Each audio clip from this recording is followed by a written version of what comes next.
लक्की के कार्ड से जैसे ही उस लड़की ने 2 करोड़ रुपए निकाले, आसपास खड़े लोगों के होश उड़ गए। वो दोनों महिलाएं जो उस विल्ला को खरीदने के लिए बेताब हुए जा रही थीं, उन्हें तब तक इस बात पर विश्वास ही नहीं हो पा रहा था कि एक फटीचर सा दिखने वाला लड़का उनके हाथ से उनके सपनों का घर छीन लेगा। सब लोगों का लक्की को देखने का नजरिया ही बदल चुका था। जहां पहले सब उसे हीन भावना से देख रहे थे, वहीं अब सभी लोगों के चेहरे पर उसके लिए मुस्कान छितर गई थी। उस सेल्स वाली लड़की ने सभी लोगों से अपना ध्यान हटाया और लक्की के पास आकर बोली, सर आप क्या लेंगे, चाय या कॉफी? लक्की उसके सवाल को सुनकर मुस्कुराने लगा। सर सॉरी, मैंने आपको गलत समझा। आइए मैं आपको बता देती हूं कि जो आपने अभी खरीदा है उसका साइज 239 मीटर है। और वो लड़की जितना हो सकता था उतनी मधुर आवाज में मुस्कुराते हुए लक्की को समझाने की कोशिश कर रही थी। लेकिन लक्की ने उसकी बात को बीच में ही काटते हुए कहा, अरे मुझे मालूम है वो क्या है। वो कुछ इतना खास भी नहीं है कि उसका इंट्रोडक्शन करवाया जाए। है तो माचिस की डिब्बी जैसा, बस ये है कि हॉस्टल के कमरे से थोड़ा अच्छा है। मुझे लगता है कि थोड़े दिन के लिए यहां रहा जा सकता है। लक्की ने बिना उस लड़की की बातों की ओर ध्यान देते हुए कहा। उसकी बात सुनकर सब लोग उसे ऐसे देख रहे थे जैसे तो उसने कोई गुनाह कर दिया था। उनकी नज़र में 2 करोड़ के विल्ला को माचिस की डिब्बी बताना तो गुनाह ही था। वैसे बाकी लोगों को लक्की की असली पहचान का अंदाजा नहीं था, लेकिन फिर भी उनके शब्दों को पचा नहीं पा रहे थे। उन्हें ऐसा लग रहा था कि लक्की बहुत ज्यादा ही हवा में उड़ने की कोशिश कर रहा था। अरे वाह, मुझे तो लग रहा था कि ये जानबूझकर शो ऑफ करने की कोशिश कर रहा है। 2 करोड़ का मकान क्या खरीद लिया अपने आप को, अग्रवाल एंड अग्रवाल से भी बड़ा समझने लगा, उस चश्मे वाली औरत ने कहा। लक्की को उसकी बात सुनकर हंसी आ गई। उसे ऐसा लग रहा था कि वो 5 मिनट के अंदर ही किसी फिल्म का हीरो हो गया था। ना ये सिर्फ दिखाने के लिए कर रहा है, मैं जानती हूं ना, अंदर से तो ये खून के आंसू रो रहा होगा। जब इसके पिताजी को पता चलेगा ना कि भाई साहब ने जोश जोश में 2 करोड़ का विल्ला खरीद लिया है, तब आएगा इसको स्वाद। अभी तो ये बस हम सबके सामने बनने के लिए ना ये बात कर रहा है। दूसरी औरत ने कहा जो उस विल्ला को खरीदने के लिए थी, मैं बन रहा हूं। लक्की ने उन दोनों की ओर देखा और फिर मुस्कुराते हुए बोला, ये विल्ला खरीदना मेरे लिए चिप्स का पैकेट खरीदने के बराबर था। जैसे ही बाकी लोगों ने लक्की के मुंह से ये बात सुनी तो वो अपनी हंसी को रोक नहीं पाए। कहां 2 करोड़ का और कहां 10 रुपए का चिप्स का पैकेट। इस हिसाब से लक्की काफी मालदार आदमी मालूम पड़ता था। लोगों को लग रहा था कि लक्की की ऐसी बातें सुनकर कहीं आसमान जमीन पर आकर नहीं गिरे। अच्छा, अगर ऐसी बात है तो इस हाउसिंग में जो प्लैटिनम विल्ला है ना, वो खरीद के बताओ, ये छोटा मोटा विल्ला क्यों खरीद रहे हो? उसी चश्मे वाली औरत ने कहा और वहां लगे सबसे बड़े होर्डिंग्स की ओर अपनी उंगली घुमा दी। ठीक है, अभी खरीद लेते हैं, लक्की ने बिना उसकी ओर देखते हुए कहा। सर आप सीरियस हैं? क्या आप सच में वो विल्ला खरीदने की सोच रहे हैं? उस लड़की ने लक्की की ओर चमकती हुई आंखों से देखते हुए पूछा। आज तो लक्की उसके लिए भगवान का रूप बनकर आया था। अगर लक्की सच में वो विल्ला खरीद लेता तो उस लड़की को आगे की जिंदगी भर नौकरी करने की जरूरत नहीं पड़ती। जैसे ही उस लड़की को इस बात का ख्याल आया, उसने लक्की को मनवाने के लिए उस विल्ला की खासियत गिनवानी शुरू कर दी। सर देखिए, वो हमारी हाउसिंग का सबसे बेस्ट विल्ला है। उससे अच्छा पूरी दिल्ली में आपको कुछ नहीं मिलेगा। वो किसी कोठी से कम नहीं है। एक आर्टिफिशियल आइलैंड पर बना हुआ है। वो विल्ला काफी लंबा चौड़ा है। उसका अपना एक बड़ा सा बगीचा है। उसमें एक बहुत बड़ा स्विमिंग पूल है और वहां से लाल किला भी दिखता है। वहां पर आपको लाइफ टाइम इंटरनेट की सुविधा है, पानी बिजली की कोई दिक्कत नहीं है और रेडी टू मूव इन। अब आप बताइए सर, इतना सब कुछ एक साथ कहां मिलता है? सर जब आप अपने गेस्ट को उस विल्ला में लेकर जाएंगे ना, तो लोग आपकी तारीफ करते हुए नहीं थकेंगे। आप सच में उसे खरीद रहे हैं ना सर? उस लड़की ने कहा। लक्की देख पा रहा था कि वो उस प्लैटिनम विल्ला को बेचने के लिए कितनी एक्साइटेड थी। उस वक्त अगर वो उसे अपने पैर छूने के लिए भी कह देता तो भी वो लड़की मना नहीं करने वाली थी। उस विल्ला को बेचना इतना आसान भी नहीं था। जिस बिल्डर्स ने उसे बनाया था तो वो सिर्फ इसलिए बनाया था ताकि आने जाने वाले लोगों के सामने उसका स्टेटस बना रहे कि कीमत 15 करोड़ रुपए थी। तुम्हें क्या लग रहा है मैं यहां बैठकर मजाक कर रहा हूं? कितने का रेट है ये बताओ? मात्र 15 करोड़ का सर। अगर आप एक साथ पेमेंट करते हैं तो मैं अपनी ओर से आपको 10% का डिस्काउंट भी करवा दूंगी, उस लड़की ने कहा और लक्की के जवाब का इंतजार करने लगी। लक्की ने उसकी ओर देखा और अपने खाते में रखे हुए बैलेंस के बारे में सोचने लगा। जहां तक उसे मालूम था उसके पास 90 करोड़ रुपए के आसपास रखे हुए थे। उसने सोचने के लिए एक पल का वक्त लिया। 13.5 करोड़ रुपए एक बड़ी रकम थी। सब लोग लक्की की ओर देख रहे थे। वो हाँ करने वाला था या ना करने वाला था, सब लोगों को बस इसी का इंतजार था। आखिर लक्की ने थोड़ी देर सोचने के बाद अपना फोन निकाला और न्यू सिटी बैंक के मैनेजर शशिकांत को फोन लगाकर बोला, हेलो, मैं आपको एक अकाउंट नंबर भेज रहा हूं, उसमें मेरे खाते से 13,50,00,000 रुपए ट्रांसफर कर दीजिएगा अभी। लक्की ने कहा। मैनेजर उसका नंबर पहचान गया था और इसलिए उसने तुरंत हां भी कर दी। लोगों को लग रहा था कि लक्की मजाक कर रहा था, लेकिन अगले ही पल उनकी कंप्यूटर पर मैसेज आया कि उनके खाते में 13,50,00,000 रुपए जमा हो चुके थे। ये देखने के बाद तो हर किसी का मुंह लटक कर उनके पैरों में आ गया था। सेल्स टीम का हर एक इंसान लक्की को घेर कर खड़ा हो गया। सब लोग उससे हाथ मिलाने और उससे बात करने का मौका ढूंढ रहे थे।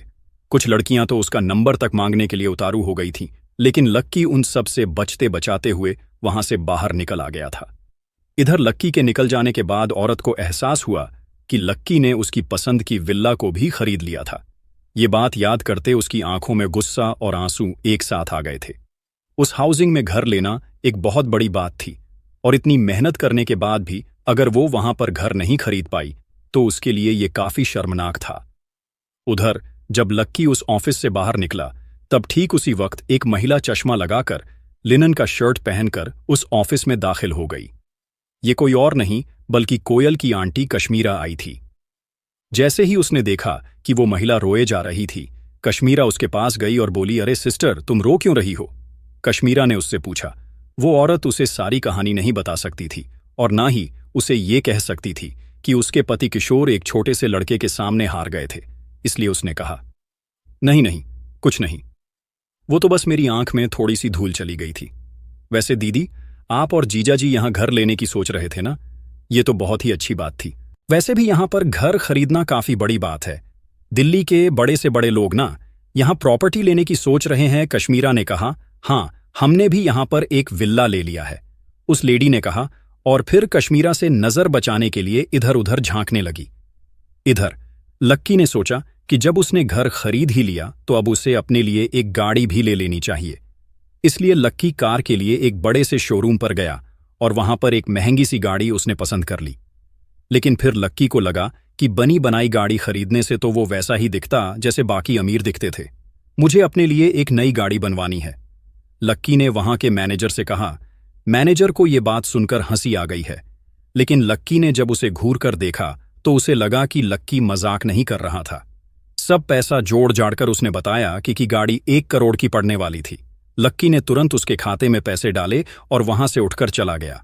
वहां बैठे लोगों की भी हालत वैसे ही हो गई थी जैसे गोल्डन लीफ हाउसिंग वालों की हो गई थी। लक्की जब उनके ऑफिस से बाहर निकला तो उसे लगा कि उसे अचानक से इतना खर्चीला होने की कोई जरूरत नहीं थी। उसे लगा कि आज कुछ ज्यादा ही हो गया। इसलिए जब वो फिर से कॉलेज जाने के लिए टैक्सी लेने ही वाला था तभी उसे रागिनी का फोन आया। उसने कहा कि उसे लक्की से कुछ जरूरी बात करनी थी। लक्की भी इस वक्त फ्री था, इसलिए उसने हां कर दी। थोड़ी ही देर बाद लक्की के बताए हुए एड्रेस पर रागिनी की गाड़ी आकर खड़ी हो गई थी। हेलो सर, आ जाइए, रागिनी ने कार के शीशे को नीचे करते हुए कहा। लक्की ने देखा कि रागिनी ने अपने बालों को कर्ल कर रखा था और उसने एक बहुत सुंदर सी बीच कलर की ड्रेस पहनी हुई थी।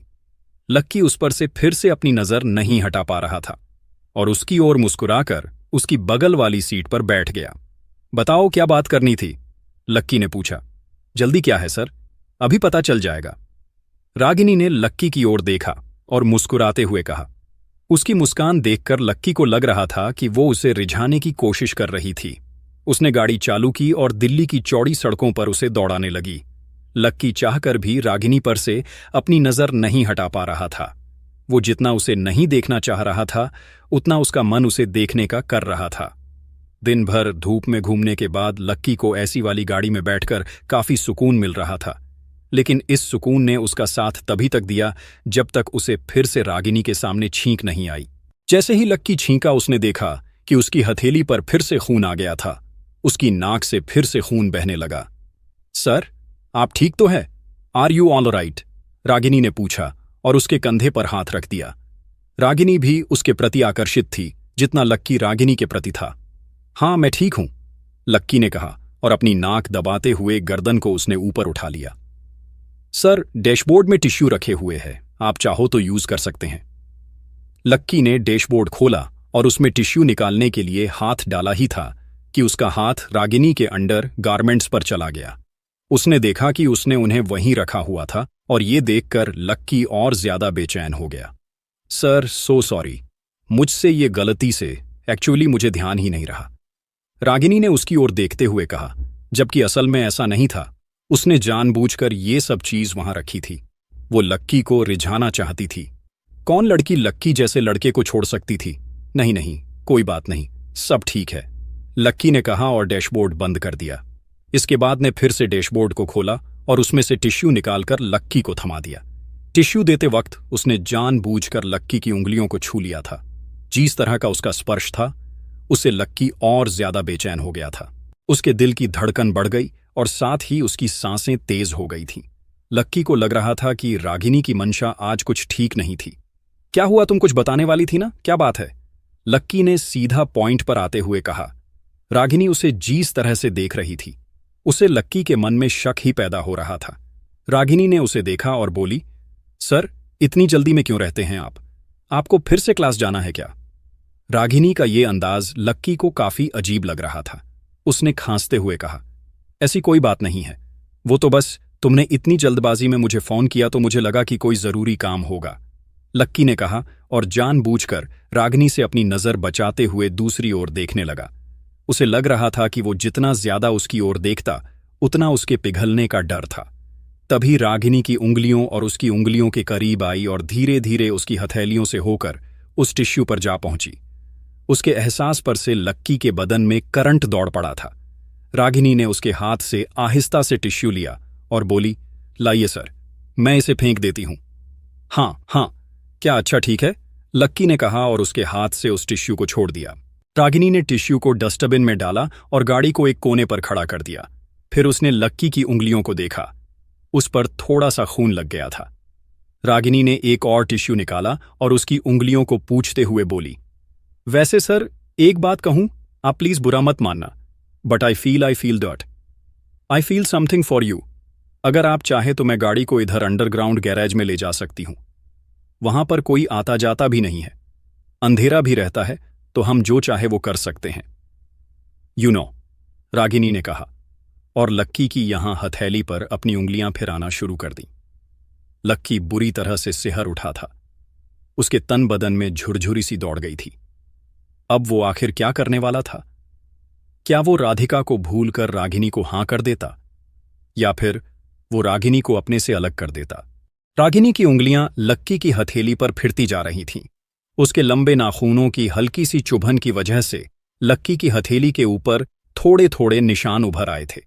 लक्की का मन तो यही कर रहा था कि वो रागिनी के गले में अपना हाथ डाल ले और उसे अपनी बाहों में कस ले, लेकिन उससे पहले ही उसे राधिका का ख्याल आ गया और उसने रागिनी को अपने से अलग करते हुए कहा, देखो रागिनी, मेरा ऐसा कोई इरादा नहीं है।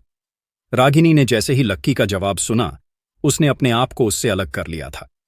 भले ही वो उससे नजर नहीं हटाना चाह रही थी और वो लक्की के साथ उस गैरेज में जाना चाह रही थी, लेकिन लक्की के जवाब भर से ही वो समझ गई थी कि लक्की कोई छोटा मोटा आदमी नहीं था। वो इतनी जल्दी रागिनी के सामने पिघलने वालों में से नहीं था। हो सकता था कि वो रागिनी के सामने कभी पिघलता भी नहीं। रागिनी को लग रहा था कि उसने लक्की की नजरों का गलत मतलब निकाल लिया था। अब उसका उसे फोर्स करने का कोई मन नहीं था। वो जानती थी कि लक्की को फोर्स करने के चक्कर में उसकी नौकरी खतरे में आ सकती थी, इसलिए रागिनी ने फिर से गाड़ी चालू की और आगे बढ़ा दी। अब लक्की ने भी उससे अपनी नजरों को दूर कर लिया था। थोड़ी देर बाद रागिनी की गाड़ी दिल्ली के सबसे बड़े मॉल के सामने आकर खड़ी हो गई। रागिनी गाड़ी से उतरी और लक्की के लिए दरवाजा खोल दिया। उसने लक्की का हाथ पकड़ा और सीधा उसके वाटर बुटीक के बाहर ले गई। लक्की ने देखा कि वो रागिनी के साथ कपड़ों की एक दुकान के बाहर खड़ा था। ये चाहती क्या है? मैं इसके लिए अब कपड़े खरीदूं? लक्की ने अपने आप से पूछा।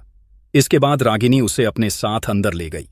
जैसे ही वो दोनों उस कपड़े के स्टोर के अंदर दाखिल हुए, वहां का मैनेजर रागिनी के पास आया और मुस्कुराते हुए उसकी ओर देखने लगा। अरे मैडम, आप आइए, मैनेजर ने कहा। मैडम, ये यहां की रेगुलर कस्टमर लगती है, लक्की ने अपने आप से पूछा।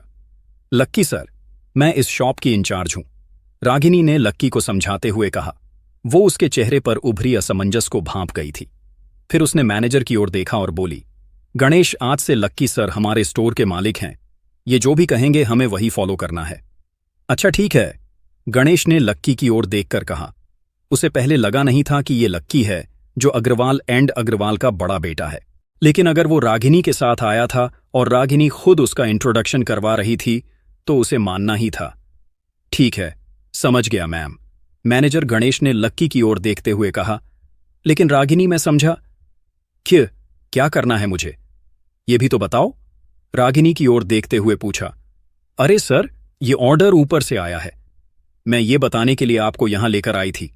ऊपर से ऑर्डर ये है कि आपको आज नहीं तो कल से परिवार का काम तो संभालना ही है। ऐसे में परिवार का मैनेजमेंट ये चाहता है कि आप इस दुकान से शुरुआत करें। आप अपने काम की शुरुआत यहां से करें और फिर धीरे धीरे आपका काम और बढ़ता चला जाएगा, तब तक आप और भी चीजें सीख जाएंगे। रागिनी ने उसे वही बताया जो उसे ऊपर से बताने के लिए कहा गया था। अच्छा ठीक है, समझ गया मैं, लक्की ने कहा। उसने रागिनी का कहा और परिवार का उसके लिए लिया गया डिसीजन सही लग रहा था। आज नहीं तो कल से काम तो वैसे भी संभालना ही था। बढ़िया सर, बढ़िया। सर, मैं 1 महीने के लिए बैंगलोर जा रही हूं। वहां मुझे अपनी फैमिली से जुड़े कुछ मैटर्स को देखना है, इसलिए मैं 1 महीने बाद ही आ पाऊंगी, रागिनी ने कहा और लक्की की ओर अपनी कार की चाबी बढ़ा दी। लक्की उसकी कार की चाबी देखकर चौंक गया। रागिनी ने फिर उसकी हथेली को पकड़ा और चाबी उसके हाथ पर रखकर मुस्कुरा दी। लक्की शुरुआत में तो उसे लेने में थोड़ा हिचकिचा रहा था, लेकिन बाद में उसे लगा कि अभी उसकी गाड़ी को बनकर आने में अभी टाइम लगेगा, तो तब तक वो रागिनी की गाड़ी से काम चला सकता था। इसके बाद में लक्की ने रागिनी और गणेश से यहाँ का काम समझा और फिर रागिनी को छोड़ने के लिए सीधा एयरपोर्ट आ गया। रागिनी को सी ऑफ करने के बाद लक्की उसकी गाड़ी को दिल्ली में इधर उधर दौड़ाई जा रहा था। उसकी गाड़ी काफी अच्छी थी और जब भी वो सड़क पर उतरती थी तो बाकी गाड़ियां अपने आप उसे देखकर एक और खड़ी हो जाती थीं। थोड़ी देर तक दिल्ली की सड़क नापने के बाद लक्की एक महंगे से होटल के आगे आकर रुक गया। उसने सोचा वहां से अपने और राधिका के खाने के लिए कुछ पैक करवा ले, इसलिए उसने गाड़ी को उस होटल के पास लगा दिया। जैसे ही लक्की अंदर की ओर जाने लगा, उसने देखा कि उसके ठीक आगे चल रहे आदमी की जेब से एक 10 रुपए का नोट नीचे गिर गया था। जैसे ही लक्की ने उस 10 रुपए के नोट को उठाने के लिए अपने आप को नीचे झुकाया, उसे पीछे से आवाज आई, तुम यहां क्या पैसे मांगने आते हो? लक्की के हाथ में नोट था और उसने पीछे की ओर पलट कर देखा तो वहां कुछ लोग खड़े थे। उनमें से एक थी चीयर लीडर टीम की लीडर भूमिका। जैसे ही उन लोगों ने लक्की को 10 रुपए के नोट के साथ देखा तो उन लोगों के चेहरे पर हंसी आ गई। फिर सभी उसे चिढ़ाने लगे, इस लड़के का दिमाग कितना तेज है ना, इसे मालूम है यहां सब बड़े खाने आते हैं, इसलिए 10-20 रुपए तो इसे कोई ना कोई आसानी से दे ही देगा। दूसरी लड़की ने कहा, हाँ, अगर एक आदमी से 10 रुपए मांगता है और इसे अगर 20 भी लोग 10-10 रुपए दे देते हैं तो इसके लिए तो 200 रुपए बन जाएंगे। 200 रुपए इस जैसे के लिए तो बहुत बड़ी रकम है। अच्छा लक्की, एक बात बताओ, अभी तक तुमने ऐसे करते हुए कितने पैसे जमा कर लिए हैं? सब लोग लक्की को एक भिखारी की तरह ट्रीट कर रहे थे। भूमिका भी लक्की को बहुत ही हीन भावना से देख रही थी। उसे उम्मीद नहीं थी कि लक्की दिन ब दिन गिरते गिरते इतना नीचे गिर जाएगा। उसके और उसकी बहन के बीच जो खेल चल रहा था उसके बारे में ही सोचकर भूमिका के चेहरे पर एक ठंडी सी मुस्कान तैर गई। अगर उसकी बहन सच में इस जैसे फटीचर के प्यार में पड़ जाती तो उसे देखकर अभिजीत को बहुत बड़ा झटका लगने वाला था, और अगर ऐसा होता तो जल्द से जल्द ही अभिजीत यास्मीन को प्रपोज कर देता। भूमिका यही सोचकर उछले जा रही थी। लक्की, अब चलो, ये बस हुआ यार, अब तुम हमसे ये 50 रुपए ले लो और अपनी ये दुकानदारी बंद करो, अब कल आना, निकलो अब यहां से। भूमिका ने अपने साथ खड़े एक लड़के से 50 रुपए का नोट मांगा और उसे लक्की की ओर बढ़ाते हुए कहा। लक्की ने कुछ सोचा नहीं और चुपचाप वो नोट अपनी जेब में डाल लिया। हालांकि वो बोल कुछ नहीं रहा था, लेकिन उसे मन ही मन भूमिका की इस हरकत पर काफी गुस्सा आ रहा था।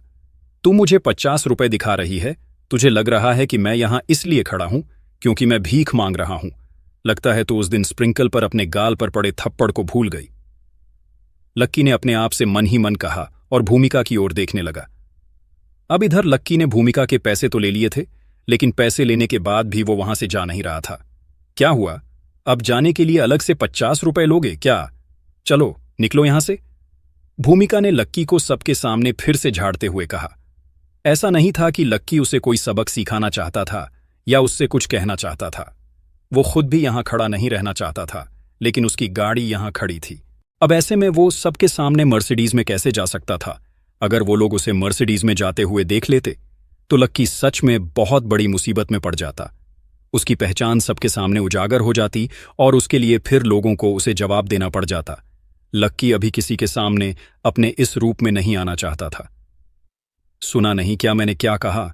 चलो निकलो यहां से। भूमिका फिर से उसे देखकर जोर से चिल्लाई। भूमिका को इस तरह लक्की को लताड़ने की आदत सी हो गई थी। वो उसे जरा भी सीरियसली नहीं लेती थी। अगर उसे मालूम होता कि लक्की अरबों रुपए का मालिक था तो शायद वो लक्की का झूठा भी खा लेती। लक्की ने सोचा कि वो गाड़ी को यहीं छोड़कर कुछ दूर तक आगे निकल जाए और जैसे ही सब लोग अंदर चले जाएंगे तब लक्की फिर से अपनी गाड़ी लेकर वहां से निकल जाएगा। वो वहां से आगे बढ़ने ही वाला था कि अचानक उसे आवाज आई। भूमिका जैसे ही लक्की ने वो आवाज सुनी वो फिर से रुक गया। उसने देखा कि सामने से एक और लड़की उसकी ओर चली आ रही है। वो कोई और नहीं बल्कि अदिति ही थी। ये वही लड़की थी जिसने लक्की को उस दिन बास्केटबॉल कोर्ट में देखा था। वो लड़की लक्की के पास आई और बोली, लक्की, तुम भी यहां आए हो? उसने कहा और लक्की की ओर देखकर मुस्कुराने लगी। हाँ, मैं भी आया हूं, लक्की ने उसके सामने मुस्कुराते हुए कहा। अरे अदिति, चल अच्छा है तुम भी सही टाइम पर आ गई, विक्रांत ने फिर से उस पर लाइन मारने की कोशिश करते हुए कहा, लेकिन अदिति ने उसकी बात को सुनकर भी अनसुना कर दिया। उसका मन विक्रांत की बड़ी बड़ी डींगे सुनने का बिल्कुल भी नहीं था। जब विक्रांत को अदिति की ओर से कोई जवाब नहीं मिला तो ये देखकर लक्की को हंसी आ गई। असल में अदिति विक्रांत से परेशान हो चुकी थी। उस दिन तो वो किसी काम की वजह से निकल गया था, लेकिन उसके बाद से वो हर रोज अदिति का पीछा करता था। जब भी वो भूमिका के साथ बाहर जाती, विक्रांत भी उसके पीछे पीछे आ जाता और फिर उसे अपनी बेकार की बकवास से खूब झिल्लाता। उसकी ऐसे व्यवहार से अदिति काफी परेशान हो चुकी थी और इसलिए उसने आज कोई जवाब नहीं दिया। विक्रांत को लगा कि उसके गाल पर लक्की के सामने साइलेंट तमाचा था। उसे लगा कि लक्की से तो वो इतने अच्छे से बात कर रही थी और उसकी ओर देख भी नहीं रही थी। इसका मतलब साफ था कि वो लक्की को उससे ऊपर मान रही थी। एक्चुअली अदिति, लक्की यहां खाने के लिए नहीं आया था, बल्कि वो तो यहां पर खड़ा होकर ना लोगों से भीख मांग रहा था। विक्रांत ने लक्की की सांख पर बट्टा लगाने की पुरजोर कोशिश करते हुए कहा, अच्छा ऐसी बात है। अदिति ने लक्की की ओर प्यार से देखा और भूमिका से बोली, तो क्या हुआ? लक्की वैसे भी चीयरलीडर टीम का हिस्सा है, तो आज तो वो भी हमारे साथ खाना खाएगा। अदिति ने जैसे ही ये कहा, विक्रांत के तो होश ही उड़ गए। उसे लगा कि अगर वो और लक्की एक साथ एक ही टेबल पर बैठकर खाना खाएंगे तो उसकी वैल्यू ही नहीं रह जाएगी। भूमिका भी थोड़ा सा ना नुक्कर करने की कोशिश तो कर रही थी, लेकिन आखिरकार अदिति ने उसे मना लिया। अब बारी थी लक्की की। वो उनके साथ बैठकर नहीं खाना चाहता था। ऐसा नहीं था कि वो अदिति के ऑफर को मना कर रहा था, लेकिन बात ये थी कि उसे राधिका से मिलने के लिए जाना था। लेकिन जब अदिति ने भूमिका तक को मना लिया था तो फिर उसके सामने लक्की क्या चीज था। इसलिए उसने जब और एक बार प्यार से कहा तो लक्की भी राजी हो गया और सब लोग उस रेस्टोरेंट में अंदर खाने के लिए चले गए। लेकिन विक्रांत को अभी भी काफी गुस्सा आ रहा था। जब उसने देखा कि लक्की और अदिति एक दूसरे के साथ हंसते हुए और बातें करते हुए अंदर जा रहे थे तो उसने गुस्से से अपने दांत पीस लिए और फिर गहरी सांस लेने के बाद रेस्तरां में दाखिल हुआ। लक्की जब बाकी के लोगों के साथ होटल के अंदर दाखिल हुआ तो उसने देखा कि वहां पहले से ही काफी भीड़ थी। लगभग सारी टेबल पहले से ही भरी हुई थी और बीच की टेबल पर एक लंबा सा लड़का बैठा हुआ था। लक्की उसे देखते ही पहचान गया कि ये उनकी बास्केटबॉल टीम का कैप्टन ईशान था। ईशान भूमिका का बॉयफ्रेंड भी था। जैसे उसने भूमिका और अदिति के साथ लक्की को अपनी ओर आते हुए देखा तो उसका हाथ पानी पीते पीते ही बीच में रुक गया। जब भूमिका उसके पास पहुंची और उसे गले मिली तो उसके बाद ईशान ने लक्की की ओर देखते हुए कहा, अरे ये तो वही है ना, तुम्हारी चीयरलीडर टीम की दाई मां, ये भी यहां आया है। बास्केटबॉल टीम और चीयरलीडर टीम के सारे लोग एक दूसरे को अच्छे से जानते थे। सब लोगों का आपस में घूमने फिरने और पार्टी करने का प्लान बनता ही रहता था। उनकी वजह से ही ईशान लक्की को भी जानता था, लेकिन उसकी लक्की से पहले कभी बात नहीं हुई थी। वैसे भी ईशान उससे क्या बात करता? वो चीयर लीडर टीम की लड़कियों का सामान उठाता था, उन्हें पानी पिलाता था। ईशान उससे बात भी करता तो क्या करता? उसे लक्की से बात करने में कोई फायदा नजर नहीं आता था। जैसे ही ईशान के मुंह से भूमिका ने ये बात सुनी, उसने शिकायत भरी नजरों से अदिति को देखा। तेरा डिसीजन था ना इसे यहां लाने का, भुगतो, भूमिका ने अदिति से कहा। फिर भूमिका ने उसे बताया कि लक्की बाहर खड़ा होकर लोगों से पैसे मांग रहा था, इसीलिए वो लोग उसे खाना खिलाने के लिए अपने ले आए। अच्छा, इस काम के लिए तो देश में पहले से ही इतने लूले लंगड़े थे, फिर इस जैसे जवान आदमी को इस काम में कूदने की क्या जरूरत पड़ गई भाई? ईशान ने उसका मजाक उड़ाते हुए कहा। लक्की के कानों में उसके बारे में कही ये सब बातें जा तो रही थी, लेकिन उसे सच में उससे कोई फर्क नहीं पड़ रहा था। उसकी नजर तो काउंटर के पास लगी टेबल पर बैठे एक आदमी पर टिक्की हुई थी। वो आदमी लक्की को कब से देखे जा रहा था। लक्की भी उसे देख रहा था और थोड़ी देर देखने के बाद वो उसे पहचान गया था। इससे पहले कि लक्की उससे नजर हटाता, उस आदमी ने अपना खाना छोड़ लक्की की ओर बढ़ना शुरू कर दिया। आखिर कौन था वो आदमी? क्या जुड़ाव था उसका लक्की के साथ? क्या लक्की राधिका से मिल पाएगा? लक्की उस आदमी को घूर कर देखे जा रहा था जो उस वक्त उसके सामने बैठा था। वो आदमी भी लगातार लक्की की ओर देखे जा रहा था। जैसे ही लक्की उसके ऊपर से अपनी नजर हटाने वाला था, वो आदमी अपने टेबल पर से उठा और लक्की की दिशा में आगे बढ़ने लगा। लक्की की सांसें फूलती जा रही थीं। वो आदमी और कोई नहीं बल्कि दिल्ली की ब्रांच का ही एक आदमी था। लक्की जब उस दिन रुस्तम डांगी के बुलावे पर खाना खाने के लिए होटल गया था, तब वो आदमी वहीं लक्की के सामने बैठा था। भले ही लक्की ने उसे पहचानने में देरी कर दी थी, लेकिन उसने लक्की को पहचानने में 1 सेकंड भी देरी नहीं की थी। लक्की उससे अपनी नजर बचाने के लिए अदिति के पीछे आकर खड़ा हो गया था, और इससे पहले कि वो वहां से निकलता, ईशान ने कहा, चलो ठीक है, अब आया है तो इसे भी फ्री का खाना खाने दो। यहां पर जगह नहीं है, मेरा और दोस्त भी आ रहा है, वो भी यहां बैठने वाला है। इधर लक्की को भी इसी मौके की तलाश थी। उसने कहा, अरे तो कोई बात नहीं ना, आप लोग अपना एंजॉय करो, मैं निकलता हूं, लक्की ने कहा और गर्दन घुमाकर जाने लगा।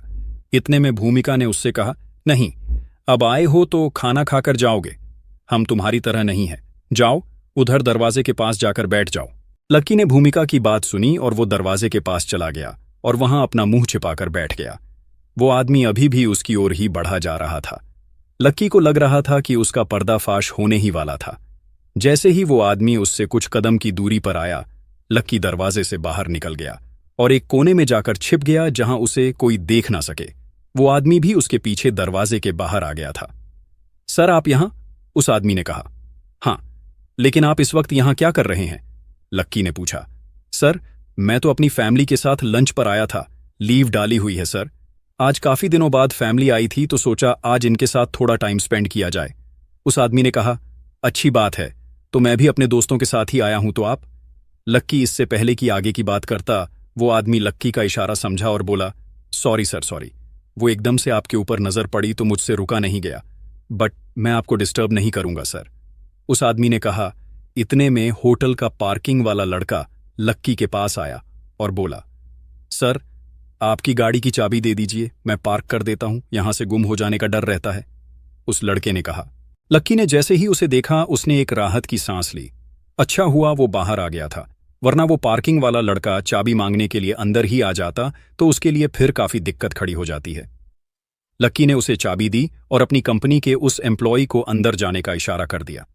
इधर इससे पहले कि वो लड़का गाड़ी की ओर जाता, लक्की ने कहा, चाबी अपने पास ही रखना, मैं खुद मांग लूंगा और अंदर आकर मुझे डिस्टर्ब मत करना।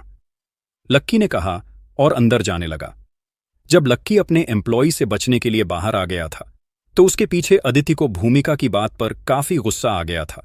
बाकी के लोग तो उसकी बात का सपोर्ट कर रहे थे और यही चाह रहे थे कि लक्की दरवाजे के पास वाली टेबल पर जाकर बैठ जाए, लेकिन अदिति को उनकी ये बात बुरी लग रही थी और इसलिए वो बोली, तुम लोगों को लगता नहीं कि तुम लोग अपनी लिमिट क्रॉस कर रहे हो? हम सब लोग दोस्त और लक्की भी हमारे साथ ही पढ़ता है, फिर तुम उसके साथ ऐसे बिहेव क्यों करते हो जैसे कि वो तुम्हारा नौकर हो? अदिति की ये बात सुनते ही कमरे का माहौल थोड़ा सा गर्म हो गया था। हमने तो उसे नहीं बुलाया, वो खुद ही बेशर्मों की तरह हमारे पीछे पीछे आ गया था, विक्रांत ने दबी जुबान में अदिति से कहा।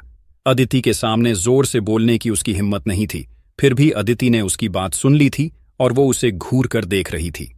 इतने में लक्की फिर से अंदर आकर दरवाजे के पास वाली अपनी टेबल पर बैठ गया। उसने देखा कि उसका एम्प्लॉय जाकर फिर से अपने परिवार के पास बैठ गया था। लक्की उसकी फैमिली को देखकर मुस्कुरा ही रहा था। उसने देखा कि अदिति उसके पास आकर बैठ गई थी। अरे तुम यहां क्यों बैठ गई?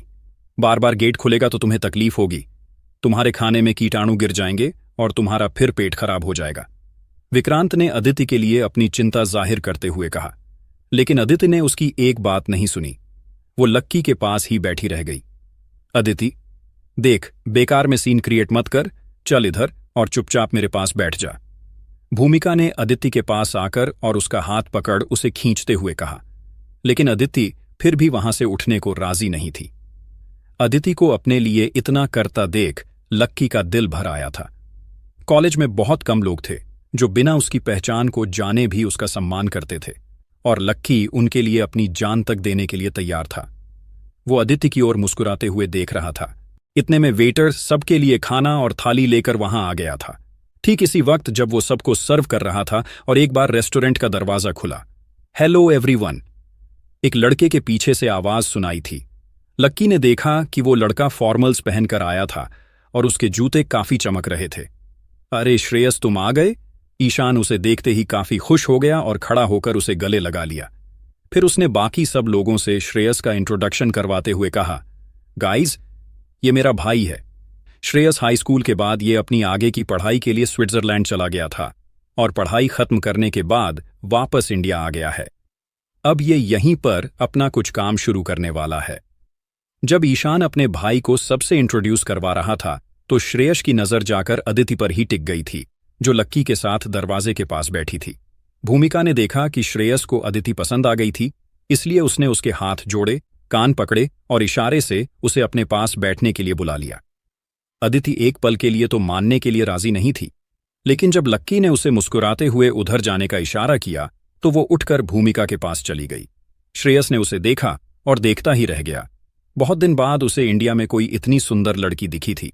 उसकी नजर अदिति पर से हटने का नाम ही नहीं ले रही थी, और इसी वजह से वो थोड़ा सा अनकंफर्टेबल भी फील कर रहा था। असल में श्रेयस जब कुछ दिन पहले ही इंडिया आया था तो उसने ईशान से कहा था कि वो उसे अपने कॉलेज की किसी सुंदर लड़की से मिलवाए। ईशान ने तब सबसे पहले उसे अदिति की फोटो दिखाई थी। फोटो देखकर ही वो उसका दीवाना हो गया था, लेकिन आज जब उसने उसे अपने सामने देखा तो उसका दिल थामे नहीं थम रहा था। श्रेयस, तुम इधर बैठ सकते हो, ईशान ने कहा, और श्रेयस अदिति के पास जाकर बैठ गया। थोड़ी ही देर के बाद उसने उससे बात करने की कोशिश भी की, तो बातों ही बातों में उसके सामने अपने परिवार, अपनी कंपनी और अपने टर्नओवर के गुणगान गा रहा था। उसे लग रहा था कि अदिति जैसी लड़की उसकी इन सब बातों से इम्प्रेस हो जाएगी, लेकिन ये उसकी गलतफहमी थी। अदिति ने 2 मिनट तक उसकी बातों को सुनने के बाद अपनी नजर फिर से लक्की की ओर घुमा दी, जो दरवाजे के पास बैठकर सड़क की ओर देखे जा रहा था। उसका मन कर रहा था कि वो फिर से लक्की के पास ही जाकर बैठ जाए। वो इन सब से अलग थी, काफी अलग। ये देखकर श्रेयस को थोड़ा सा बुरा लग रहा था। वो देख पा रहा था कि वो बात तो अदिति से कर रहा था, लेकिन अदिति का ध्यान उस लड़के की तरफ था जो दरवाजे के पास वाली टेबल पर बैठा हुआ था। जब वो अंदर आया था तब भी उसने देखा था कि अदिति उसी लड़के के साथ बैठी हुई थी। इस लड़की की औकात मेरी अंडरवियर जितनी भी नहीं है, फिर भी ये लड़की उसकी ओर क्यों देख रही है? श्रेयस ने जलते हुए मन ही मन अपने आप से कहा, और फिर ईशान की ओर देखते हुए बोला, अरे ईशान, वो जो लड़का उधर बैठा है वो भी अपने साथ है क्या? तुमने उससे तो मेरा इंट्रोडक्शन ही नहीं कराया। अच्छा अरे वो तो इनके चीयर लीडर टीम की दाई माँ है। वो पढ़ता इन लोगों के साथ ही है, लेकिन तुम उसकी हालत देखकर ही समझ ही गए होंगे ना कि उसमें और इनमें कितना डिफरेंस है। अभी बेचारा बाहर खड़ा होकर लोगों से पैसे मांग रहा था, इसलिए इन लोगों को उसके ऊपर तरस आ गया और खाना खिलाने के लिए ये लोग उसे अपने साथ अंदर ले आए। ईशान ने लक्की के बारे में विस्तार से बताते हुए कहा। श्रेयस ने जैसे ही उसके बारे में सुना वो मन ही मन निश्चिंत हो गया। उसका और श्रेयस का कहीं से लेकर कहीं तक कोई मुकाबला नहीं था। उसे लग रहा था कि लक्की इतना सहमा हुआ था कि वो लोगों को देख भी नहीं पा रहा था। उन्हें मालूम नहीं था कि लक्की कौन था, पर इसको बुलाने की क्या जरूरत थी? 100-200 रुपए देकर भेज देते घर, श्रेयस ने कहा, और अदिति की ओर देखकर मुस्कुराने लगा। अदिति ने उसकी बात को जरा भी भाव नहीं दिया। तभी ईशान बीच में बोला, अरे दे दिए भाई। विक्रांत ने उसे पहले ही 50 दे दिए थे, लेकिन अदिति का दिल उसे देखकर पिघल गया। इसका मन कर गया कि चलो सोशल सर्विस करते हैं, इसीलिए इसे अपने साथ अंदर ले आई। और वैसे भी अच्छा ही है ना, इसकी किस्मत तो अच्छी है जो ये हमारे साथ यहां खाने आ गया, वरना तो ये अपनी जिंदगी में कभी यहां खाना भी नहीं खा पाता, ईशांत ने कहा। और विक्रांत उसकी बात को सपोर्ट करने के लिए जोर जोर से हंसने लगा। उसकी हंसी इतनी तेज थी कि लक्की का ध्यान भी टूट गया और वो उनकी ओर देखने लगा। लक्की को लग रहा था कि विक्रांत पागल हो गया था। हाँ, पर अदिति, ऐसे लोगों के ना ज्यादा मुंह नहीं लगना चाहिए। देखो ना, वो कितना हट्टा कट्टा है, उसका शरीर उसके साथ है, कोई मेजर इंजुरी भी नहीं है, फिर भी अभी से भीख मांग रहा है। अरे अभी तो उसे काम करना चाहिए, काम करके पैसा कमाना चाहिए। यूं लोगों के सामने हाथ फैलाने से क्या फायदा। मुझे तो ऐसे लोग जरा भी नहीं पसंद आते। लोग कहते हैं कि इनकी किस्मत खराब होती है, लेकिन मुझे तो लगता है ना कि इन लोगों की लाइफ में कोई एम्बिशन नहीं होते। ये लोग ना सिर्फ दूसरे से मांगते हैं, खाते हैं और फिर मौत के आने का इंतजार करते हैं। ये लोग चलती फिरती लाश से ज्यादा और कुछ भी नहीं है। श्रेयस ने कहा, बिल्कुल सही कहा भाई। विक्रांत ने भी लक्की को नीचा दिखाने के लिए उसकी हाँ में हाँ मिला दी थी। हाँ यार, मुझे भी ये लगता है इसकी जिंदगी ना यही सब करते हुए कट जाएगी। ईशान ने कहा। लक्की को उनकी बातों की आवाज आ रही थी। उससे भी ज्यादा वो उनकी आंखों को देखकर ही पढ़ सकता था कि वो लोग क्या कह रहे थे, लेकिन उसे उनकी किसी भी बात से कोई फर्क नहीं पड़ रहा था। उल्टा उसका तो उनकी बातों पर हंसने का मन कर रहा था। वो चाहता तो अभी के अभी इस होटल को यहां बैठे लोगों को और उनकी जायदाद समेत खरीद सकता था, लेकिन उसमें और उनमें यही फर्क था। मुझे लगता है कि अब हमें उसके बारे में और बात नहीं करनी चाहिए। तुम बताओ श्रेयस, आज तुम्हें इतनी देर कैसे हो गई? ईशान ने पूछा। अरे यार कुछ नहीं, घर पर कोई गाड़ी नहीं थी और मैं 2 दिन से पापा को बोल रहा था कि गाड़ी ला दो, पर उन्हें ऑफिस से फुर्सत ही नहीं थी। इसलिए मैं खुद शोरूम गया, गाड़ी उठाई और फिर आ गया, इसलिए देर हुई है। श्रेयस ने ऐसे कहा जैसे वो कोई टूथब्रश खरीद रहा था। अच्छा, तो फिर हमें भी अपनी नई कार दिखाओ ना, भूमिका ने उछलते हुए कहा। उसे नई गाड़ियां देखने का काफी शौक था। वैसे कौन सी ली है? ईशान ने पूछा। टॉप क्लास लग्जरी, उसने कहा और अपने हाथ में चाबी घुमाने लगा। अदिति देख रही थी कि वो उसके सामने कितना स्टाइल मारने की कोशिश कर रहा था। सब लोगों ने जल्दी से अपना खाना खत्म किया और फिर श्रेयस बोला, चलो हम लोग कुछ पीने के लिए ना जूस बार चलते हैं। सब लोग उठे और उसके पीछे जाने लगे। उसने अदिति को उठाने के लिए अपना हाथ आगे बढ़ाया, लेकिन अदिति ने बिना उसके हाथ की ओर ध्यान दिए अपने कदम बढ़ा दिए और लक्की के पास खड़ी हो गई। जब अदिति ने लक्की को उन लोगों का प्लान बताया तो उसने मना कर दिया, लेकिन अदिति ने दूसरी बार कहा तो वो मना नहीं कर पाया और अदिति के साथ बाहर आ गया। गाड़ी कहाँ है? भूमिका ने बाहर आकर पूछा।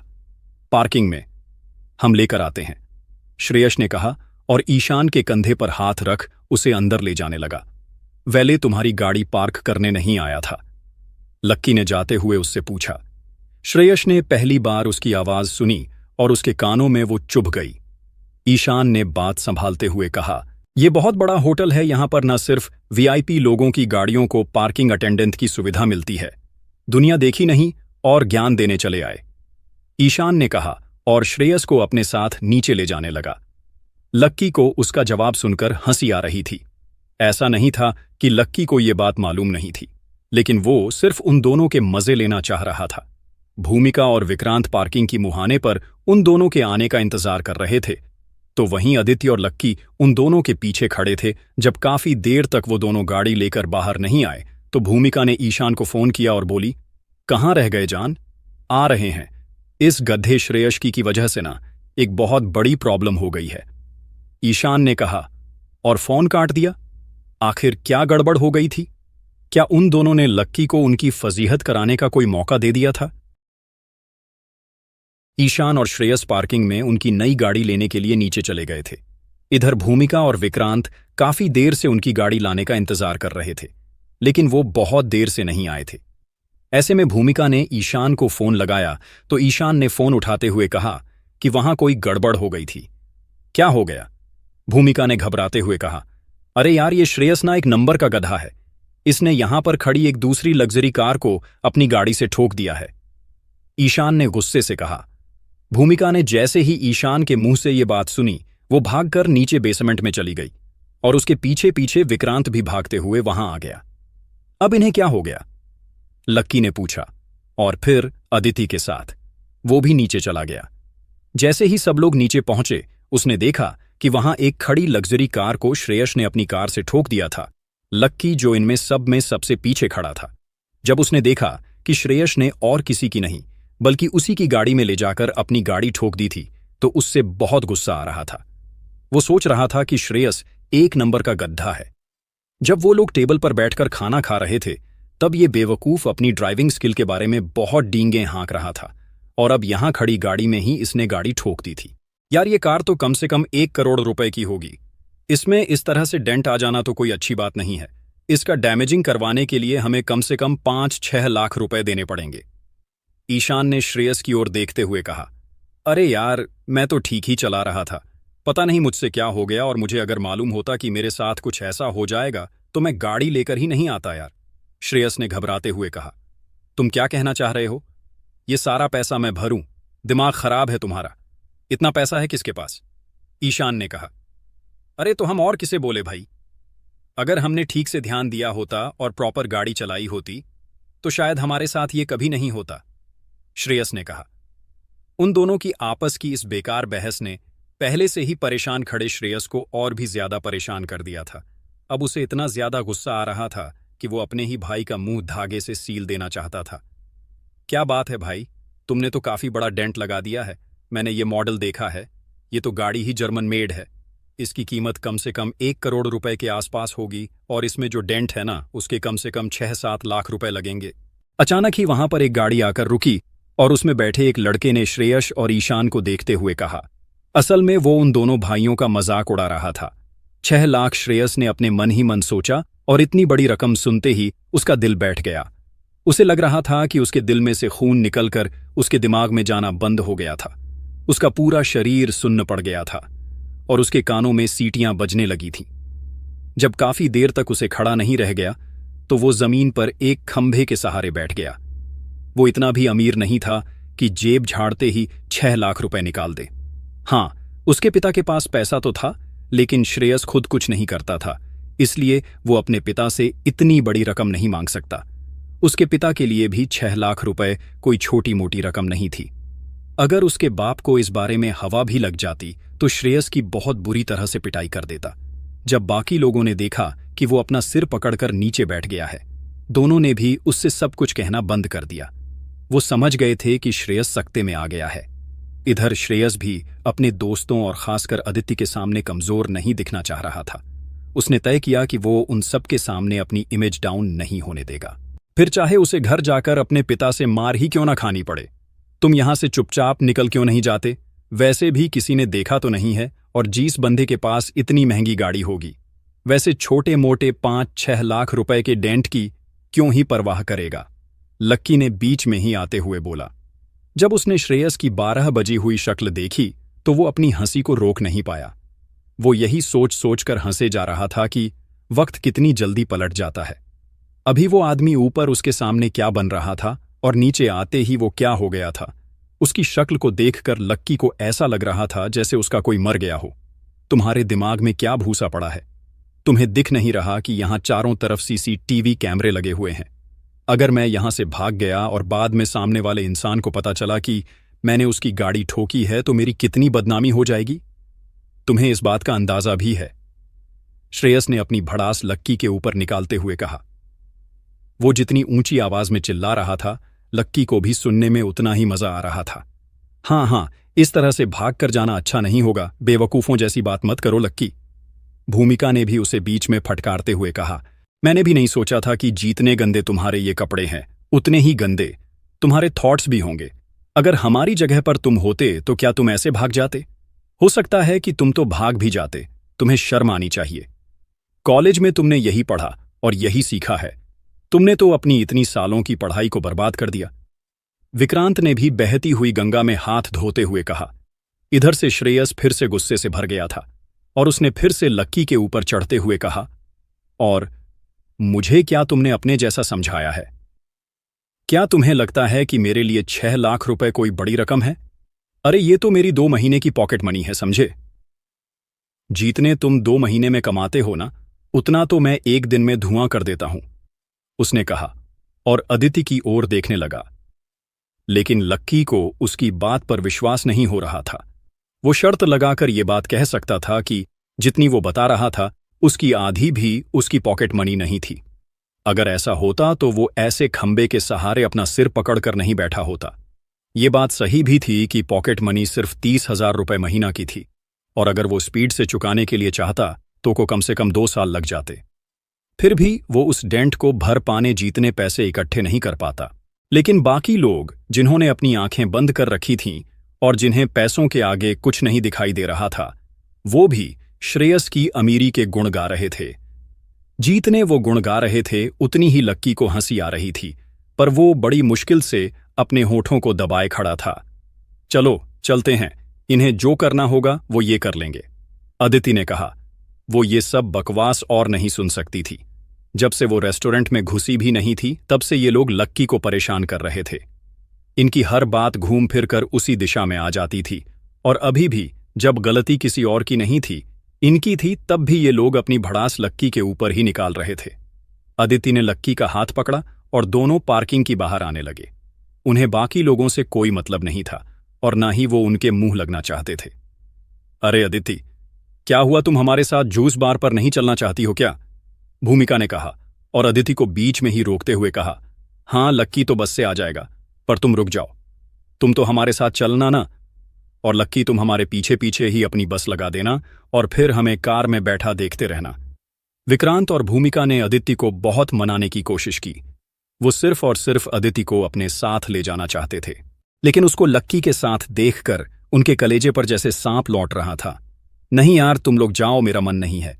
मैं लक्की के साथ निकल जाऊंगी, और वैसे भी मुझे इन महंगी गाड़ियों में घूमने का कोई शौक नहीं है। गाड़ी से ज्यादा कंफर्टेबल तो बस का सफर होता है, अदिति ने भी लक्की का साथ देते हुए कहा। उसने अपना मन बना लिया था और अब उसका उन लोगों के साथ जाने का कोई इरादा नहीं था। तभी पीछे से एक आवाज आई। लक्की ने पीछे मुड़कर देखा, ये तो वही लड़का था जिसने उसकी गाड़ी पार्किंग में लगाई थी। जैसे ही उस लड़के ने देखा कि वहां 4-5 लोग एक साथ एक गाड़ी के चारों ओर घेरा बनाकर खड़े हुए थे, तो उसे लगा कि कुछ गड़बड़ हो गई थी, और उसने उन्हें देखते ही सीटी बजानी शुरू कर दी। जैसे ही वो उस गाड़ी के पास आया और उसने उस डेंट को देखा, तो वो गुस्से से चिल्लाया, किसने किया ये? किसने किया ये? श्रेयस ने बिना देर करते हुए कहा कि यह सब उसका किया धरा है। उसने गलती से अपनी कार उस कार में ठोक दी थी। भाई तुम भी गजब आदमी हो यार, आदमी हो या क्या हो, मेरी बात तो समझ से परे है। इतनी बड़ी पार्किंग है, उसमें इतनी कम गाड़ियां हैं, और तुमने अपनी चिंदी सी गाड़ी लाकर इतनी महंगी गाड़ी में ठोक दी। आंखें हैं या बटन तुम्हारी? उस लड़के ने श्रेयस की टांग खींचते हुए कहा, और फिर आगे बोला, अब कोई यहां से कहीं नहीं जाएगा, सब लोग चुपचाप यहीं पर खड़े रहेंगे। कोई भी हिला ना तो मैं ऊपर सिक्योरिटी में शिकायत कर दूंगा। जब तक इस कार का मालिक आ नहीं जाता और तुम लोग उसके साथ कंपेंसेट नहीं कर लेते, तब तक यहां से कोई नहीं जाएगा। उस लड़के को डर था कि अगर वो लोग निकल जाते तो सारा इल्जाम उस लड़के के ऊपर आ सकता था। लक्की ने उस लड़के को पहले ही देखते पहचान लिया था। उसे इस बात का डर था कि कहीं वो लड़का भी लक्की को पहचान ना ले, इसलिए लक्की ने अदिति का हाथ पकड़ा और जितनी जल्दी हो सकता था वहां से निकलने की कोशिश करने लगा। उसे बहुत डर लग रहा था कि कहीं वो पार्किंग वाला लड़का उसे देख ना ले, इसलिए वो घबराहट में वहां से अदिति का हाथ पकड़कर निकलने लगा। लेकिन जैसे ही वो बाहर निकलने वाला था, उस लड़के ने उसे जाते हुए देख लिया था और वो जोर से चिल्लाता, ओए लड़के रुक जा। जब उसने देखा कि लक्की उसकी नजर से बचकर भागने की कोशिश कर रहा था, तब उसे लगा कि शायद वही वो लड़का था जिसने उस गाड़ी को ठोका था। उस लड़के का काम उसे पकड़ने का था, अगर वो उसे ना पकड़ता तो शायद सारा मामला उसके ऊपर आ जाता। इधर लक्की आगे आगे भागे जा रहा था और उधर वो पार्किंग वाला लड़का उसके पीछे पीछे। भूमिका, श्रेयस, ईशान और विक्रांत भी उसके पीछे पीछे भागने लगे, ये देखने के लिए कि लक्की भाग क्यों रहा था। ये बहुत ही शर्मनाक बात हो गई थी, लेकिन वो तो सिर्फ ये देखना चाहते थे कि वो पार्किंग वाला लड़का लक्की को पकड़कर उसकी जमकर कुटाई कर दे। अगर लक्की अकेला ही होता तब तो वो जरूर भाग जाता, लेकिन क्योंकि उसके साथ अदिति भी थी, इसलिए वो इतना जोर से भाग नहीं पा रहा था, और थोड़ी ही दूर में उस पार्किंग वाले लड़के ने उन दोनों को पकड़ लिया। जैसे ही उसने लक्की के गिरेबान पर हाथ डाला, बाकी के लोगों के चेहरे पर मुस्कान साफ दिखाई देने लगी। विक्रांत ने तो अपने मन में ये दृश्य भी देख लिया था कि वो लड़का लक्की को कसकर एक झापड़ लगा रहा था। जैसे ही लक्की को पकड़ा गया, अदिति को लगा कि इस तरह उसके साथ भागने की वजह से अब सब लोगों के बीच में उसका भी मजाक उड़ने वाला था। अबे तुझे क्या लगता है तू मुझसे बचकर निकल जाएगा? एक तो किसी बड़े आदमी की गाड़ी ठोक देता है और फिर चुपचाप ऐसे भागने की कोशिश करता है। तेरी तो। मैं उस पार्किंग वाले ने लक्की का गिरेबान पकड़कर उसके ऊपर डंडा दिया था। जैसे उसने लक्की को घुमाया और उसका चेहरा देखा तो उसके मुंह से निकला, सर आप क्यों भाग रहे हैं? इससे पहले कि वो अपनी बात खत्म कर पाता, वो बीच में ही रुक गया था। अक्सर जो लोग इस तरह की कार चलाते थे, जिस तरह की गाड़ी लक्की चला रहा था, उनकी उम्र लगभग 40 के आसपास होती थी। आज पहली बार उस पार्किंग वाले लड़के ने देखा था कि लक्की जैसे कच्ची उम्र के लड़के के पास इतनी महंगी गाड़ी थी। जब उसने लक्की को उसमें से उतरते हुए देखा था तो उसके मन में लक्की का अच्छा इंप्रेशन पड़ा था। सर, मुझे माफ कर दीजिए। सर, मैं ठीक से देख नहीं पाया कि ये कोई और नहीं बल्कि आप थे सर। अगर पहले से मुझे पता होता कि मैं आपको पकड़ने के लिए तो मैं कभी भागता नहीं सर। अच्छा, आप ऐसे क्यों भाग रहे थे? सर, आप बोलोगे तो मैं आपकी गाड़ी इधर ऊपर लेकर आ जाऊं? उस लड़के ने लक्की के सामने झुककर खड़े होते हुए कहा। उसने लक्की के सिर पर जो डंडा तान दिया था वो भी अब नीचे हो गया था। उस लड़के को लक्की से ऐसी बात करते देखकर उन लोगों की मुस्कान अचानक गायब हो गई। उनके चेहरे की त्योरियां चढ़ गई थीं। भूमिका, श्रेयस, ईशान और विक्रांत चारों लक्की और उस लड़के के पास आकर खड़े हो गए थे। जैसे ही उस लड़के ने उन सबको अपने पास आते हुए देखा, उसने लक्की से कहा, सर, यही वो लोग हैं जिन्होंने आपकी कार को ठोका था। अब अगर आप चाहो तो मैं आपके लिए इनसे कंपेंसेट के लिए बात कर सकता हूं। और ये लोग पैसे नहीं देंगे ना तो मैं पुलिस को बुला लूंगा। उस लड़के की ऐसी बातें सुनकर सब लोग चौंक गए थे। आखिर वो लक्की को सर क्यों बोल रहा था? क्या लक्की का राज आज सब लोगों के सामने आ जाएगा या उससे पहले ही लक्की बचने की कोई तरकीब निकाल लेगा? पार्किंग वाले उस लड़के ने लक्की को पकड़ तो लिया था, लेकिन जैसे ही उसने उसकी शक्ल देखी तो वो चौंक गया। उसे ये समझ नहीं आ रहा था कि जब गाड़ी खुद लक्की की ही थी तो फिर वो उन लोगों से पैसे लेने के बजाय भाग क्यों रहा था। इधर जब ईशान और बाकी के लोगों ने देखा कि वो लड़का लक्की को डंडा लगाते लगाते रह गया था तो सब लोग उसके आसपास आकर खड़े हो गए थे। सर, इन्होंने ये आपकी गाड़ी ठोकी है। अगर ये लोग पैसे नहीं देते हैं ना तो मैं अभी पुलिस को बुलाता हूं, उसने कहा और लक्की की ओर देखने लगा। बाकी लोगों की नजर भी लक्की के ऊपर ही टिकी हुई थी। उन्हें समझ नहीं आ रहा था कि वो लक्की को सर क्यों बुला रहा था। कहीं वो बड़ी सी गाड़ी लक्की की तो नहीं थी? मेरे भाई, तुझे आंखों का धोखा हो गया है। तू जिसे सर समझ रहा है ना, वो सर नहीं है। ये आदमी तो अभी तेरे होटल के सामने खड़ा होकर भीख मांग रहा था। ये तो उस गाड़ी के टायर में हवा भी नहीं डलवा सकता है, फिर ये तेरा सर कैसे हो गया है? ईशान ने कहा, अरे ऐसे कैसे धोखा हो गया? मैंने खुद इनके हाथ से चाबी लेकर इनकी गाड़ी अंदर पार्क की है। और तुम हवा डलवाने की बात तो मत करो। तुम तो ये बताओ कि सर की जो गाड़ी तुमने ठोकी है उसके पैसों की भरपाई कैसे करोगे? उस लड़के ने बाकी लोगों को देखते हुए कहा, अरे इन्हें पैसे देने की कोई जरूरत नहीं है। वैसे भी इतना बड़ा कोई नुकसान नहीं हुआ है जो मैं इनसे पैसे ले लूं। भाई, तुम मुझे गाड़ी की चाबी दे दो, मैं गाड़ी बाहर निकाल लेता हूं। लेकिन उस लड़के के सामने अपना हाथ बढ़ा दिया। अब क्योंकि बात इतनी आगे बढ़ चुकी थी इसलिए लक्की को लगा कि किसी से भी अब कुछ छुपाने का कोई फायदा नहीं था। लक्की ने गाड़ी की चाबी ली और अपना गाड़ी बाहर निकालने के लिए अंदर चला गया। थोड़ी देर बाद वो धीरे धीरे उस गाड़ी को बाहर निकाल कर लाया। जब बाकी के लोगों ने लक्की को उस गाड़ी की ड्राइविंग सीट पर देखा तो उनकी आंखों मानो चौंधियां गई। किसी को इस बात की उम्मीद नहीं थी कि जिसे वो चीयर लीडर टीम की दाईं मां समझ रहे थे, वो इतनी महंगी लग्जरी कार का मालिक था।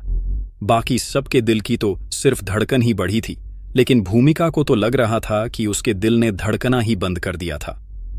उन सब का दिमाग चकरा गया था और वो समझ नहीं पा रहे थे कि आखिर लक्की चीज क्या था। अभी तो वो यहां लोगों से 10 रुपए मांग रहा था और अगले ही पल वो इतनी महंगी गाड़ी की स्टीयरिंग पर हाथ फिरा रहा था। लक्की जैसा आदमी इतनी महंगी कार कैसे अफोर्ड कर सकता था? सबके मन में यही सवाल था। लक्की ने हॉर्न बजाया और जैसे ही उसने हॉर्न बजाया सब लोगों के होश ठिकाने आ गए और वो रास्ते से एक ओर हट गए। लक्की ने अपनी गाड़ी बाहर निकालकर अदिति के पास ले जाकर खड़ी कर दी। उसने अदिति से कहा और फिर गाड़ी का शीशा उतारा। अदिति की भी हालत बाकी लोगों जैसी ही थी, बस उसे दूसरों की तरह किसी बात की जलन नहीं हो रही थी। चलो आओ अदिति, मैं छोड़ देता हूं तुम्हें, लक्की ने अदिति से कहा। अच्छा ठीक है। अदिति पहले तो थोड़ा सा झिझक रही थी, लेकिन उसके बाद वो उस गाड़ी की फ्रंट सीट पर जाकर बैठ गई। इस वक्त अगर सबसे ज्यादा कोई खुश था तो वो अदिति थी। उसे लग रहा था कि वो जो भी कर रही थी सही कर रही थी। लक्की का साथ देने का उसका डिसीजन बहुत सही था और अब वो गाड़ी में बैठकर भूमिका का खुला मुंह देख रही थी। जैसे ही लक्की अदिति को बैठाने के बाद अपनी गाड़ी को आगे बढ़ाने ही वाला था, तभी उसने देखा कि भूमिका उसकी गाड़ी की पीछे वाली खिड़की के ऊपर लटक गई थी। क्या हुआ? लक्की ने पीछे वाली खिड़की को खोलते हुए उससे पूछा। लक्की, मैं भी वापस कॉलेज ही जा रही हूं, तो तुम मुझे प्लीज वापस कॉलेज छोड़ दो ना, भूमिका ने कहा। तब तक उसे इतनी बात तो समझ में आ ही गई थी कि लक्की ही इस कार का मालिक था और इसलिए वो उसकी कार पर लटक जाना चाहती थी। जिस लक्की को देखते ही वो अपनी नाक बंद कर लेती थी। आज उसी लक्की को देखकर उसकी जीभ लपलपाए जा रही थी। अच्छा, पर मुझे लगता है कि तुम्हें ना ईशान की गाड़ी में जाना चाहिए। वैसे भी तुम सब लोग तो अभी जूस बार जाने वाले थे ना, लक्की ने कहा, और इतना कहते ही उसने धीरे से गाड़ी का शीशा ऊपर चढ़ाते हुए गाड़ी को आगे बढ़ाना शुरू कर दिया। अरे लक्की, मुझे नहीं पीना कोई जूस वूस, चलो ना, तुम ही मुझे छोड़ दो ना, वैसे भी मुझे मेरी क्लास के लिए लेट हो रहा है, भूमिका ने उस गाड़ी के पीछे दौड़ते दौड़ते कहा। लेकिन गाड़ी उससे आगे निकल चुकी थी। वो बुरी तरह से हाँफ रही थी, लेकिन रुकी नहीं थी जब तक गाड़ी उसकी नजरों से गायब नहीं हो गई थी। तब तक वो लक्की लक्की के नाम की माला जपते हुए उसकी ओर भागे जा रही थी, लेकिन जवाब में उसे लक्की की गाड़ी के साइलेंसर से निकला हुआ धुआं ही मिला। जब बाकी के लोगों ने भूमिका को इस तरह उस गाड़ी के पीछे भागते हुए देखा तो उन्हें लगा कि उसके बॉयफ्रेंड ने उसे छोड़ दिया था। इधर लक्की थोड़ी देर बाद अदिति के साथ उसी गाड़ी में अपने कॉलेज आ गया था। अदिति लक्की के कॉलेज की ही दूसरे ब्रांच की स्टूडेंट थी। जब तक ये तमाशा चल रहा था तब तक शाम हो चुकी थी। आसमान में अंधेरा छा गया था और सड़क के दोनों ओर लगी स्ट्रीट लाइट चमकने लगी थी। ऐसे में लक्की की उस गाड़ी का माहौल ही कुछ अलग हो गया था। मैंने कभी सोचा नहीं था कि ये कार तुम्हारी होगी, लक्की अदिति ने मुस्कुराते हुए लक्की की ओर देखा और कहा। उसके चेहरे पर जो स्ट्रीट लाइट चमक रही थी उससे वो और भी खूबसूरत नजर आ रही थी। अदिति को लक्की के साथ इस तरह बैठकर बात करना अच्छा लग रहा था। क्यों, क्या हुआ तुम्हें? ये गाड़ी पसंद नहीं आई, लक्की ने भारी सी आवाज में कहा। शीशे चढ़ाते ही उसकी गाड़ी में बाहर से आता हुआ सारा शोर बंद हो गया था, इसलिए उसे जोर से बोलने की कोई जरूरत ही नहीं पड़ रही थी। जैसे ही अदिति ने लक्की की ये बात सुनी उसे शर्म आ गई। उसने अपने लाल पड़ते हुए गालों को खिड़की की ओर घुमा दिया और मुस्कुराते हुए बाहर देखने लगी। नहीं, गाड़ी से ज्यादा तो मुझे तुम अच्छे लगे लक्की। अदिति को अचानक से वो पल याद आ गया जब उसने लक्की को पहली बार देखा था। उसने फिर से अपना चेहरा लक्की की ओर घुमाकर बोला, पहले जब तुम्हें लोग परेशान करते थे, चिढ़ाते थे, बुली करते थे तो तुम उनकी किसी भी बात का ना बुरा नहीं मानते थे। तुम उनकी किसी भी बात को दिल से नहीं लगाते थे। मुझे ये चीज बहुत अच्छी लगी। मैं तुम्हारी आंखों में तुम्हारी सिंप्लिसिटी देख सकती हूं लक्की। बहुत से कम लोगों की आंखों में इतनी सादगी होती है, अदिति ने कहा। पहले की बात कर रही हो तो फिर अभी क्या है? अभी वो सादगी नहीं है, लक्की ने पूछा। उसने नहीं सोचा था कि अदिति उसके बारे में ये सब सोचती थी। उसने उसकी आंखों को इतनी ध्यान से कभी देखा भी होगा। लक्की को इस बात की कभी उम्मीद नहीं थी। अब तो तुम इस गाड़ी में बैठे हो, इस गाड़ी को चला रहे हो, उसके मालिक हो तो ये बात तो काफी साफ है कि तुम ईशान से बहुत बड़े आदमी हो लक्की, और बाकी लोगों से भी। और साथ ही ये तुमने अपने आप को ना इतने अच्छी तरह से रखा है कि मैं तुम्हारी असलियत को नहीं देख पाई। लेकिन अब जब लोगों ने तुम्हें इस गाड़ी के साथ देख लिया है तो वो अपने आप को तुमसे कंपेयर करना ही छोड़ देंगे। उसके दोनों हाथ एक दूसरे से बंध गए थे और वो अपनी उंगलियों पर लगे लाल रंग के नेल पैंट को देख रही थी। उसकी आंखों में उदासी थी। उसे ऐसा लग रहा था कि लक्की पहले जैसा था वैसे ही ठीक था। जैसे उसका सच लोगों के सामने आ गया तो न सिर्फ लोगों को उसे देखने का नजरिया बदल जाएगा, बल्कि वो खुद भी लोगों के लिए बदल जाएगा। लक्की ने जब अदिति की बात सुनी तो उससे भी कुछ ऐसा ही महसूस हुआ। इसमें कोई शक नहीं था कि इस वक्त लक्की 1 करोड़ रुपए की गाड़ी में बैठा था। अदिति और उसके परिवार की फाइनेंशियल कंडीशन में जमीन आसमान का अंतर था और लक्की को इसी बात का सबसे ज्यादा डर लग रहा था कि उसकी ये पहचान उसे बाकी लोगों से दूर कर सकती थी। लक्की अपनी इस पहचान की वजह से अदिति जैसी अच्छी दोस्त को खोना नहीं चाहता था। अदिति, तुम गलत समझ रही हो। दरअसल ये गाड़ी मेरी नहीं है। मैंने ये गाड़ी किसी से थोड़े दिन के लिए ली है, बस, और कुछ नहीं, लक्की ने कहा ताकि वो फिर से उस पर्दे को लगा सके जो अदिति के सामने खुल गया था। उसने सोचा कि अब सिर्फ यही झूठ उन दोनों की दोस्ती को बचा सकता है। किसी और से ली है, सच में? अचानक से अदिति ने उसे चमकती हुई आंखों से देखा। हाँ हाँ, सच, ये मेरी गाड़ी नहीं है, ये किसी और की गाड़ी है और ये मेरी होती तो अब तक तो खुशी के मारे मर ना जाता। लक्की ने बहुत आसानी से दूसरा झूठ बोलते हुए कहा। वैसे भी वो जो कह रहा था वो पूरा झूठ था भी नहीं। हाँ, वो इससे भी महंगी गाड़ी को लेकर आने वाला था, लेकिन फिलहाल ये गाड़ी तो उसकी नहीं थी ना। तो फिर ये सब क्या था? तुमने जो ये सब किया वो हमें बेवकूफ बनाने के लिए किया? आदित्य ने हंसते हुए कहा। उसे अपने कानों के ऊपर विश्वास तो नहीं हो रहा था, लेकिन फिर भी उसे लक्की की बात सुनकर अच्छा लग रहा था। उसका मन अंदर ही अंदर खुश हो गया था। जब दोनों ये बात कर रहे थे तब लक्की कॉलेज पहुंच चुका था और उसने गाड़ी अदिति की हॉस्टल की तरफ घुमा दी थी। इस बारे में बात करते करते कब अदिति का हॉस्टल आ गया पता ही नहीं चला। उसने गाड़ी उसके सामने रोकी और अदिति के दिल को तसल्ली देने के बाद उसे विदा कर दिया। लक्की उसे छोड़ने के बाद सीधा गाड़ी ठीक करवाने के लिए रिपेयरिंग शॉप चला गया था। उसने गाड़ी ठीक करवाई और तकरीबन 1 घंटे के बाद वो फिर से कॉलेज के कैंटीन में खाना खाने के लिए आ गया। तब तक रात के लगभग 10 बज चुके थे। इस वक्त राधिका के पास जाना ठीक नहीं रहेगा। काफी देर हो गई है, लक्की ने अपने आप से कहा। वो राधिका को उस विल्ला के बारे में बताने के लिए बेचैन तो हो रहा था, लेकिन उसने अपने आप को बस आज की रात के लिए रोक रखा था। उसने गाड़ी अपनी जगह पार्क की और सोने के लिए अपने दोस्तों के कमरे में चला गया। भाई, आज तू कॉलेज क्यों नहीं आया था? कुछ काम था, अमित ने कहा। लक्की के आने से अमित की नींद खुल गई थी। अरे यार, वो विल्ला खरीदने गया था, लक्की ने कहा और अपने कपड़े बदलने लगा। अमित ने 1 सेकंड के लिए उसे घूर कर देखा और फिर अपने सिरहाने लगे तकिए को उसके ऊपर फेंक कर बोला, अबे, रात को ऐसे भूतिया मजाक करता है? दिमाग तो खराब नहीं हो गया तेरा? लक्की को भी उसकी इस बात पर हंसी आ गई। अब वो अमित को कैसे समझाता कि वो मजाक नहीं कर रहा था, बल्कि वो तो सच बोल रहा था। इधर अगले दिन जब लक्की गहरी नींद में सोया हुआ था, तब अमित ने उसे उसके पलंग से खींचकर बाहर निकालते हुए नींद से जगा दिया। चल उठ, क्लास का टाइम हो गया है, कितना सोएगा? अमित ने कहा। लक्की ने अपना मुंह धोया और अमित के साथ जाने लगा। दोनों चाय पीने के लिए बाहर एक टपरी पर आ गए थे। उधर रोशनी पहले से ही अमित का इंतजार कर रही थी। जब उन लोगों ने एक एक चाय पी, उसके बाद रोशनी ने लक्की को इतनी सुबह क्लास जाने से पहले यहां बुलाए जाने की पीछे का रीजन बताया। उसने बताया कि कोयल और प्रशांत के बीच थोड़े दिनों में ही अच्छा खासा रिलेशन बिल्ड हो गया था।